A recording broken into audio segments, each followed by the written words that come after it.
A very good morning to all my dear students. Welcome back to my channel.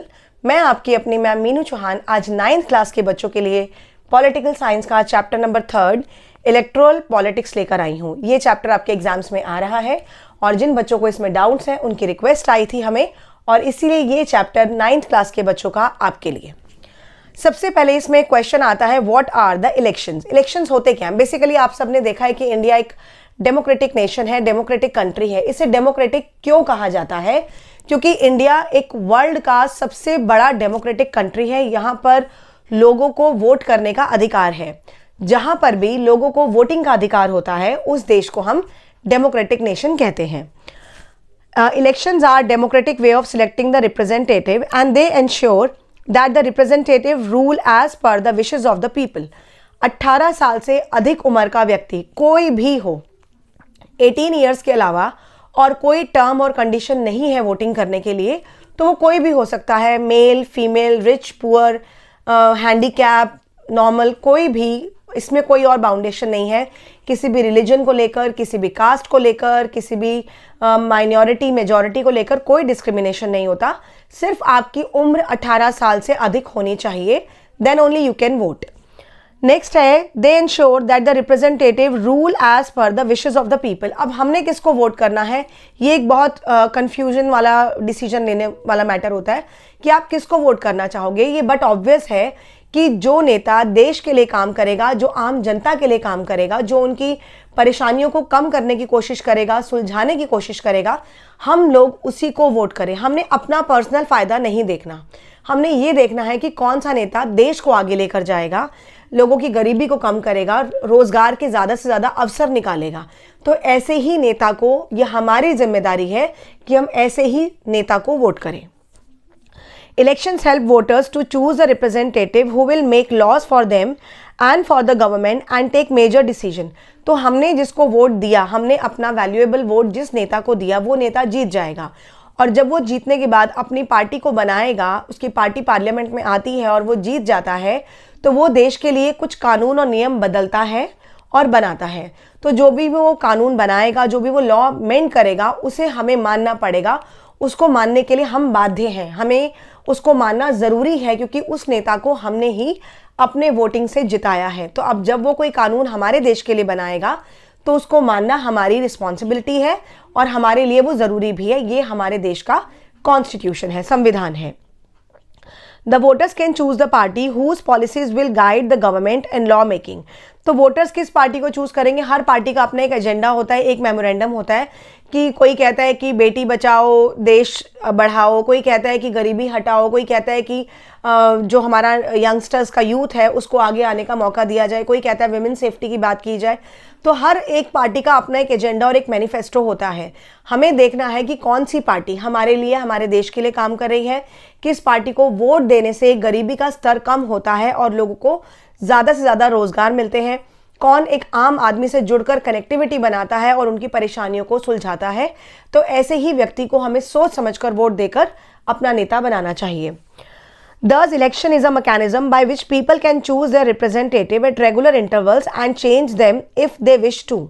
Election के जरिए हम अपना नेता खुद चुनते हैं, इलेक्शन के जरिए हम अपना रिप्रेजेंटेटिव खुद चुनते हैं और हमें उसका पूरा बैकग्राउंड देखना होता है कि वो किस जगह से आया है, उसका कोई क्रिमिनल रिकॉर्ड तो नहीं है, वो खुद कितना काबिल है, उसको कितना वर्क एक्सपीरियंस है इस पार्टीज में काम करने का।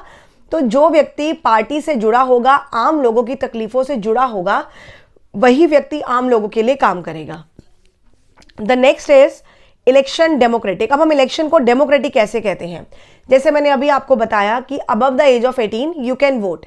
इसके अलावा हमारे देश में या कहीं पर भी कोई भी रूल और रेगुलेशन नहीं है वोटिंग को लेकर, इसीलिए इसे हम यूनिवर्सल एडल्ट फ्रेंचाइजी भी कहते हैं। यानी कि पूरी दुनिया में अगर आप कहीं पर भी वोट करते हो डेमोक्रेटिक कंट्री में, तो वहाँ पर एक ही कंडीशन है और दैट इज़ कि आपकी एज 18 साल से अधिक हो, ताकि आप लोगों को, जो आपके नेता हैं, उनको आप चुन सको, अपना वोट उनको दे सको।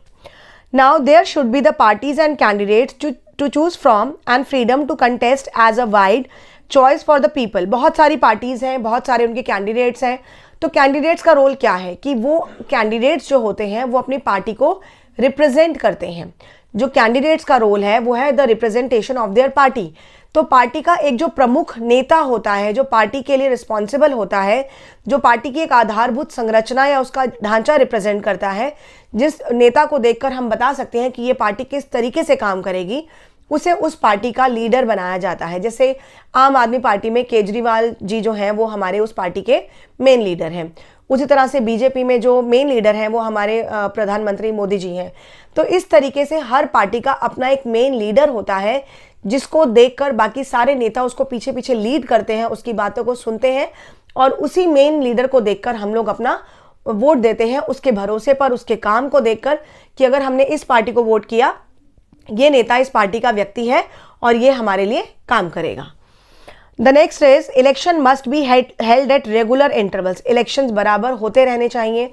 बेसिकली हमारे देश में जो क्राइटेरिया है इलेक्शंस का वो 5 ईयर्स का है, 5 साल बाद इलेक्शंस होते हैं। इसलिए जो हमारी पार्टीज आती हैं, चाहे वो बीजेपी है, चाहे वो कांग्रेस है, चाहे वो आम आदमी पार्टी है, जो भी पार्टी कार्यरत होती है, काम करती है देश के लिए, वो 5 साल का टाइम पीरियड है।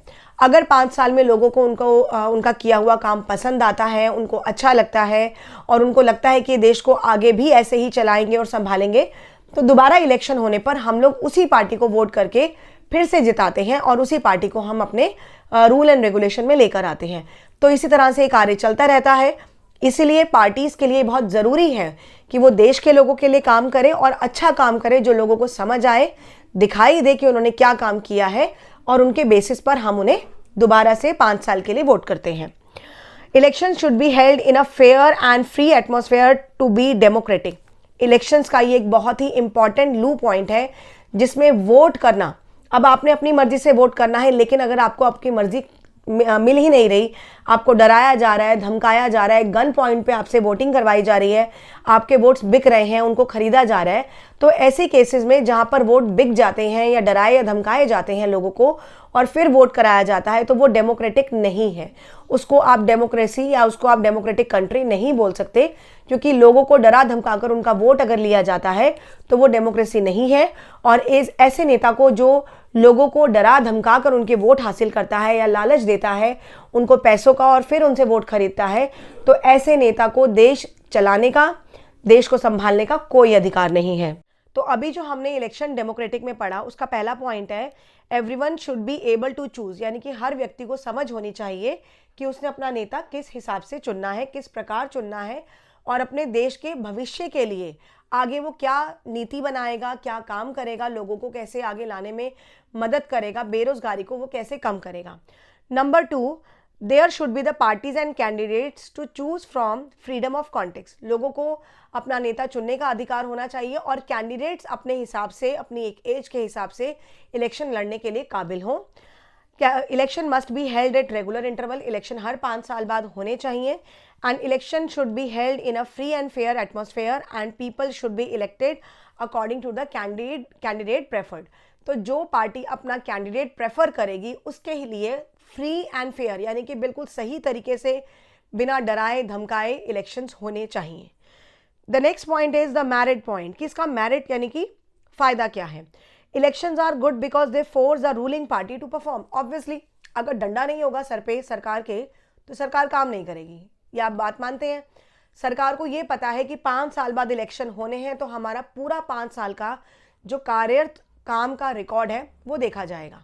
तो अगर गवर्नमेंट 5 साल में देश को आगे नहीं लाती, बेरोजगारी कम नहीं करती, गरीबी को कम नहीं करती, तो वो सभी लोगों को दिखेगा सरकार ने कितना काम किया है, क्या काम किया है, विमेन सेफ्टी के लिए कितने कदम उठाए गए हैं, क्या लॉज बनाए गए हैं, बच्चों की एजुकेशन को लेकर कितना काम किया जा रहा है, दवाइयों को लेकर, मेडिकल फैसिलिटीज़ को लेकर, स्कूल कॉलेजेस को लेकर, और जो हमारी रोज़मर्रा की बेसिक नीड्स हैं, रहना, खाना पीना, दवाई, बिजली, पानी, इन व्यवस्थाओं को लेकर, साफ सफाई वगैरह सरकार ने कितना काम किया है। तो जहाँ पर सरकार काम करेगी वो लोगों को दिखेगा और इसी डर से कि आगे वो दोबारा से अपनी पार्टी को इलेक्शन में जितवा सकें, उनको देश के लिए काम करना पड़ेगा। और जो पार्टी देश के लिए काम करती है वो एक्चुअल में लोगों को दिखता है, पता चलता है, उसके लिए कोई पब्लिसिटी करने की ज़रूरत नहीं होती। और फिर वही पार्टी 5 साल बाद जब इलेक्शन होते हैं तो लोगों के वोट के द्वारा दोबारा से जीत जाती है और आगे आने वाले 5 साल के लिए फिर से अपने आप को एलिजिबल बनाती है, कैपेबल बनाती है और देश के लिए काम करती है। तो इसीलिए ये एक बहुत बड़ा हाथ है, एक ये बहुत बड़ा मेरिट है हम लोगों के लिए कि एक संविधान के द्वारा जो हमें वोटिंग का अधिकार दिया गया है हम उसका पूरा इस्तेमाल करें।